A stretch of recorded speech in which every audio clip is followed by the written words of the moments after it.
Bonjour à tous, j'espère que vous allez bien. On se retrouve pour l'analyse de SUI. Aujourd'hui, c'est vous qui l'avez choisi. Je vous rappelle, vous avez la possibilité de voter entre Aptos et Cosmos. Le coin qui reviendra le plus en commentaire gagnera l'analyse. Et également, n'hésitez pas à me proposer d'autres altcoins que je pourrais analyser. Je vous rappelle que mon mentorship est disponible, c'est ma formation la plus complète sur le price action, c'est-à-dire la lecture du prix avec des concepts très puissants. Il y a 22 cours qui vous attendent, ils sont juste ici. Il y a la partie théorie, la partie pratique, bien évidemment. C'est gratuit pour l'obtenir. Premier lien en commentaire épinglé, tous les liens utiles concernant mon contenu. Ça vous ramène sur cette page. Il y a juste à s'inscrire sur BitGet via notre lien partenaire BitGet, qui est le meilleur broker crypto actuellement. Vous renseignez email, mot de passe, j'accepte les conditions, créez un compte. Vous validez votre KYC. Vous faites un trade d'une valeur d'au moins $100 sur la plateforme et une fois que ça s'est fait, vous êtes éligible au mentorship. Ensuite, vous cliquez sur ce lien 100% gratuit, la meilleure formation, le trading crypto. Vous cliquez sur obtenir gratuitement, vous renseignez email identifiant BitGet, vous cliquez sur recevoir. Instantanément, vous recevez la première formation Assure ton bull market comme un pro et ensuite, jusqu'à 24 heures plus tard, vous recevrez le mentorship dans votre boîte mail également. Alors, pour venir sur SUI, donc j'ai laissé tous les tracés qu'on avait fait de la précédente analyse ici. On va résumer un petit peu et voir un petit peu ce qu'il en est. Alors, on avait vu justement le début de la dynamique baissière ici avec ses structures en sommet descendant, creux descendant. On avait vu également le breaker block bearish ici qui a été retravaillé, qui nous a renvoyé à la baisse. On a vu également la cassure du premier arrêt qui indique que le marché a beaucoup de probabilité d'aller chercher la zone de rechargement. Ce qui a été fait, et donc maintenant on est là. On voit également qu'on est toujours sous l'effet de cette dynamique baissière. On pourrait même tracer une autre trendline ici éventuellement comme ceci. On voit qu'on est vraiment dans un momentum qui est toujours baissier pour le moment. Alors, on a pris le plus bas du mois de février, ok. On a pris le plus bas de la semaine passée, ok. Mais pour le moment, le marché ne montre aucun signe de force, c'est-à-dire qu'on a un petit rebond qui se forme. Ceux qui font du chartisme verront ici une petite sorte de bear flag, hein, donc ce qui est plutôt un signal de continuation à la baisse. Moi, ce que je vois pour le moment, c'est un marché qui me forme des gros fair value gap baissiers ici. Alors, je vais changer de couleur, sinon vous verrez rien. Hop.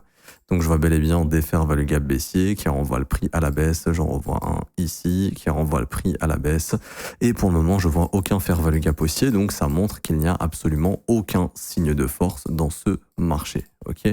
Pour le moment. Je dis bien pour le moment. Maintenant, plus on baisse, plus les prix deviennent intéressants. Ok. Maintenant, personnellement, alors ce qu'on voit également, c'est qu'on est en train de bosser, si je dis pas de bêtises, les derniers fair value gap qu'on avait laissés ici. Ouais, parfaitement. Le marché pour l'instant clôture à l'intérieur, ce qui est normal. Jusque-là, il n'y a pas de problème. Et je vous dirais même qu'il y a toute cette zone encore éventuellement. Ouais, on est venu combler avec la mèche également jusqu'au 1,97. Maintenant, si vous voulez mon avis, le point d'intérêt majeur se trouve sous les 1,59. Je pense qu'on reverra SUI sous les 1,59$ dans un futur proche, je dirais dans quelques semaines. Hein. Et souvent, le marché altcoin retrace entre 78,6 et 88,6. C'est surtout cette zone que le marché vient bosser. Moi, c'est ce que j'appelle la RLZ des altcoins. Et c'est pour ça, je m'attends à ce qu'on vienne bosser ce gros fair value gap hebdomadaire ici. Hop, dans cette zone 78,6, 86. Si je devais spéculer sur une zone de bottom, ce serait plutôt par là. Donc, ce serait entre 1,49 et 1,13. Alors, je sais que ici on parlerait d'une chute encore de 36 à 51%. Mais personnellement, c'est la zone qui, pour moi, a le plus de probabilité de nous former un bottom. Ça ne va pas dire que ce sera la semaine prochaine, ça peut être dans 3 mois, peu importe. Mais à mon avis, cette zone, on y reviendra. Également, faites attention, il y a une chose à surveiller, c'est la tokenomics. Actuellement, sur SUI, on est dans une tokenomics qui ne fait qu'augmenter de jour en jour. On a des relâchements de tokens quasiment tous les jours. C'est-à-dire que ici, si vous regardez la tokenomics, les investisseurs sont en train de récupérer leurs tokens. Alors, il y a pour l'instant, pour les early contributors, il y en a un petit peu pour la trésorerie. Les investisseurs, pour l'instant, ouais, il y a quelques tokens d'investisseurs qui sont récupérés. Donc, il y a des investisseurs qui avaient investi quand ça coûtait 18 centimes, 25 centimes, 3 centimes, 10 centimes, qui sont en train de récupérer leurs tokens, ok ? Et qui, tout simplement, sont en train de vendre, en train de prendre des bénéfices. Donc, c'est ce qui fait qu'actuellement, sur le marché crypto, il y a très peu de demandes, j'en ai parlé, mais on imprime de moins en moins de stablecoins pour l'instant. Donc, ce qui indique que la demande en crypto est au point mort, ce qui est normal quand les indices américains chutent. Les institutions vont pas forcément venir s'exposer majoritairement et de façon quand même agressive sur un marché crypto. Donc, pour l'instant, il y a très peu d'inflow en crypto. Hein. Les inflows, c'est l'argent qui rentre et ça, on le voit grâce à l'impression de stablecoin. Sur mon indicateur, je le vois. Donc, par exemple, du 6 novembre jusqu'au 14 décembre, c'était la folie. Ensuite, ça s'est calmé un peu. Ensuite, avec le token de Trump, on a réimprimé pas mal. Mais pour l'instant, c'est complètement au point mort. Donc ça, c'est ce qui indique que s'il n'y a pas d'argent qui rentre, c'est compliqué d'avoir des reprises haussières. Et que du coup, si SUI continue d'avoir des comment dirais-je, des tokens qui sont relâchés comme ça quasiment tous les jours, ça augmente le supply et donc tout naturellement, ça augmente la valorisation et ça fait baisser le prix. Ça augmente la valorisation. Ça va diluer la valorisation, ce qui va faire diminuer le prix également. Ok.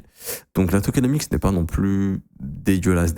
Enfin, je veux dire, à partir de novembre 2025, ça se calme un petit peu. Vous voyez, ça commence à se calmer un peu, mais là, on voit qu'on a quand même un circulating supply de 3,4 milliards qui va monter d'ici la fin de l'année à 4,4.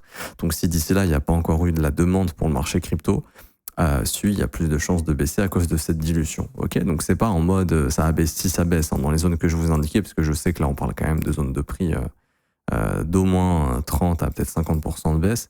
C'est pas parce que tout le monde va vendre ses SUI ou autres que le marché va s'effondrer. Ça serait juste propre à SUI parce que s'il n'y a pas de demande, ceux qui récupèrent les tokens les vendent et ça dilue le supply et du coup ça fait baisser les prix. Vous savez, plus une chose est chère, plus une chose est rare, plus elle est chère. Plus quelque chose se raréfie, plus ça coûte de l'argent. Bitcoin, par exemple, entre les bitcoins achetés et gardés sur des wallets, les bitcoins d'ETF, entre les bitcoins de MicroStrategy, entre les bitcoins qui sont perdus et qui continuent d'être perdus, il y en a de jour en jour des wallets qui sont perdus, ça raréfie le bitcoin, en fait, et c'est ce qui fait que ça augmente sa valeur à long terme.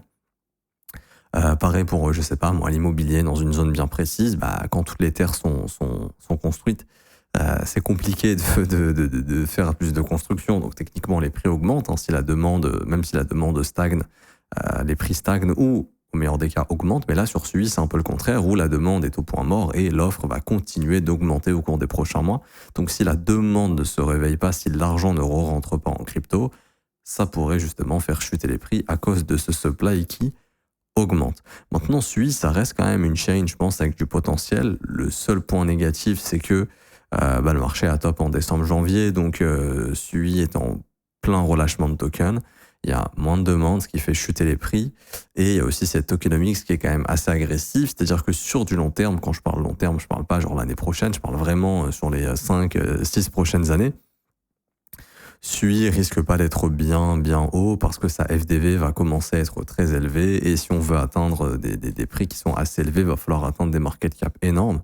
Par exemple, le jour où SUI aura dilué tous ses tokens, s'il veut rester autour des 2,30 $, il lui faudra un market cap de 23 milliards. Donc si un jour il veut atteindre 10 $, d'ici par exemple dans 5 ans, si on est à 10 $, on risque d'être sur un market cap qui se rapproche autour des 90 voire 100 milliards de dollars. Bon, ça peut les atteindre, ok, ça peut les atteindre, mais c'est vrai que cette dilution, ça rend un petit peu plus compliqué les choses. Après, comme je le dis, voilà, SUI, c'est un petit peu le Layer One qui s'est révélé sur ce bull run, j'ai envie de dire. Ça a quand même bien performé, il y a une performance qui a été assez forte, ça a été l'un des coins les plus forts. Hein. Il y a beaucoup d'alts qui ont topé début décembre, lui il a topé début janvier, donc beaucoup plus tard, il était encore fort ici pendant cette phase. Donc je pense que ça reste un coin à observer. Et comment observer SUI? Ça va être d'attendre gentiment, alors que ce soit là, peu importe, ou que ce soit un peu plus bas, mais d'attendre une baisse de volatilité avec une base comme ça qui va se former. Hein. Les mêmes bases ici qui se forment à peu près au niveau de à peu près par là. Donc une base, il y en a beaucoup qui attendent vraiment le cadre technique parfait comme ça, mais c'est pas souvent comme ça. Il faut vraiment identifier une baisse de volatilité. Il y a un marché, vous voyez, qui consolide, qui range un petit peu. Et c'est à ce moment-là où c'est intéressant de s'y intéresser. Comme ici, vous voyez, ça range un peu, ça diminue en volatilité, là c'est bien. Mais quand on est sur la phase baissière, ici, si tu achètes, si le marché se reprend, tant mieux. Par contre, si le marché se reprend pas ou se reprend dans un an, pendant un an, tu as une position qui est perdante. C'est pour ça que moi, je suis plutôt fan d'attendre cette base et la cassure de la base pour pouvoir rentrer et à ce moment-là, être dans le sens du vent et bénéficier du prochain flux haussier. Donc, je pense que ça va prendre du temps, ça va pas repartir en to the moon dès demain.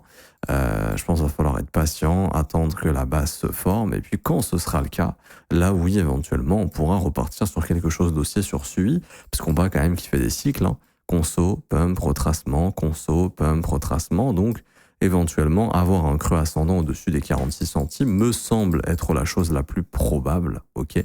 Et donc, à ce moment-là, venir chercher un retracement de cette vague et au-dessus du dernier creux pour former un creux ascendant long terme me semble être la chose la plus probable. Ok. Et comme je dis, si je devais spéculer sur une zone, ça serait pour moi, en tout cas sous les 1,59$, ça me paraît être une bonne zone, parce que je pense que cet equal low ici sera chassé. Il y a un equal low parfait ici, où le marché s'est arrêté au même endroit 2 fois, 1,5983, 1,5983, je pense qu'on viendra sous les 1,59. Ok.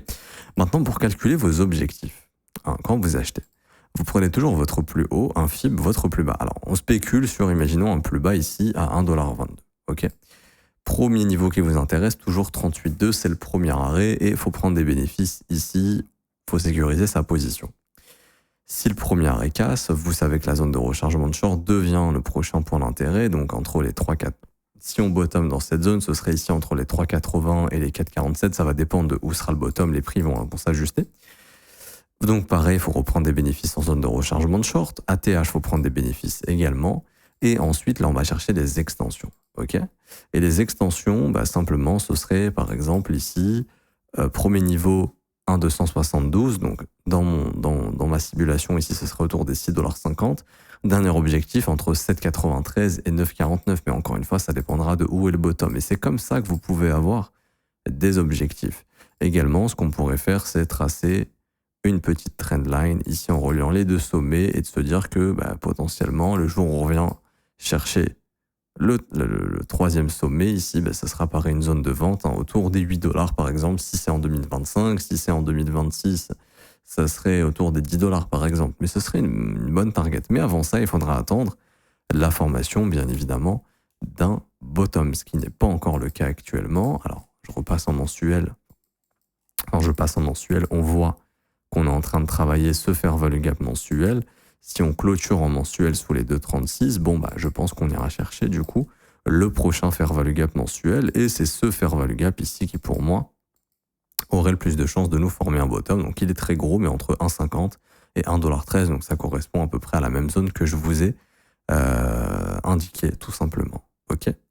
Donc voilà un petit peu comment je vois le graphique sur SUI. Je n'ai pas forcément plus de choses à dire. Bon layer one, franchement très correct, belle performance. Il y a beaucoup d'argent qui est rentré dans ce coin, donc il a eu de l'intérêt. Grayscale a lancé un trust sur le SUI, donc ça prouve qu'il y a peut-être de l'intérêt institutionnel. Alors pour l'instant, et je m'arrêterai ici aujourd'hui, il n'y a pas eu trop de demandes du côté de Grayscale, mais ça peut indiquer que Grayscale pense que SUI a du potentiel. Ok. SUI Trust, par exemple, vous voyez, ils ont 7 millions sous gestion, donc il y a eu très peu d'inflow sur le trust de Grayscale. Bon, après, les frais, etc., font que c'est peut-être pas très intéressant, mais éventuellement, le voir listé ici du côté de Grayscale lui donne plus de poids et potentiellement d'intérêt institutionnel peut-être dans un futur proche quand la demande reviendra sur le marché crypto. Donc je pense que ce sera un altcoin à observer et à surveiller. Je m'arrête ici pour aujourd'hui, j'espère que ça vous aura plu. Si c'est le cas, n'hésitez pas à laisser un petit pouce bleu, vous abonner si ce n'est pas déjà fait, mettre un petit commentaire. Je vous rappelle qu'on a un service de copy trading qui est gratuit, qui est rentable. On a fait une semaine exceptionnelle, 6,15 R sur la stratégie SPT la semaine dernière. C'est exceptionnel, donc c'est des gains littéralement sans rien faire parce que c'est une stratégie qui est algorithmée. Vous avez également les stratégies LIM qui sont algorithmées, 36 TP la semaine dernière, exceptionnel. Des TP sur BTC, ETH, 9 TP sur XRP, 2 TP sur Sol, des TP sur BGB, TRX, INJ, PAXG, donc le gold, et j'en passe. Donc vraiment des stratégies exceptionnelles, grosse rentabilité la semaine passée. Pour nous rejoindre, c'est simple, premier lien en commentaire épinglé, c'est gratuit, vous conservez 100% des gains, il n'y a absolument rien à payer. Vous avez juste à vous inscrire sur BitGet via notre lien partenaire, valider votre KYC. Une fois que ça c'est fait, vous cliquez sur rejoindre copy trading 100% gratuit. Vous renseignez prénom, email, identifiant BitGet, vous cliquez sur rejoindre. Ça va permettre de créer votre accès au copy trading. Et pour activer le copy trading, vous devez regarder ce lien, configurer le copy trading. Il y a 4 vidéos à regarder. 1, 2, 3, 4. C'est dans l'ordre et ce sont des tutoriels qui vont vous montrer comment configurer la plateforme. N'hésitez pas, c'est gratuit et c'est rentable. Et pour ceux qui veulent rejoindre mon école et se former à mes côtés du lundi au vendredi, tous les jours, avoir accès à mes vidéos privées que je partage exclusivement aux élèves en direct. On analyse les marchés ensemble, on trouve des opportunités ensemble. Également, vous aurez accès à la partie de l'école ici dans le Discord pour poser toutes vos questions, que les professeurs puissent y répondre et moi-même également. Et vous aurez également la formation de l'école qui vous sera envoyée par mail instantanément, la formation la plus complète, 19 heures de cours vidéo, 8 modules qui vous forment de A à Z avec des sous-modules. Enfin, il y a absolument tout. Vous avez tous les sous-modules ici qui vous expliquent absolument tout. Ça commence à seulement 49 € par mois, c'est sans engagement. Vous avez aussi les offres 3, 6 et 12 mois qui, elles, sont moins chères parce que ce sont des paiements one-shot. C'est sans engagement, je le redis encore une fois. Et vous avez ici aussi les témoignages des membres si vous souhaitez les lire. En tout cas, vous êtes les bienvenus, vous serez bien accueillis, vous serez au bon endroit. Je m'arrête ici, on se retrouve peut-être pour une prochaine vidéo, sinon à demain, on verra bien. À très bientôt, ciao ciao.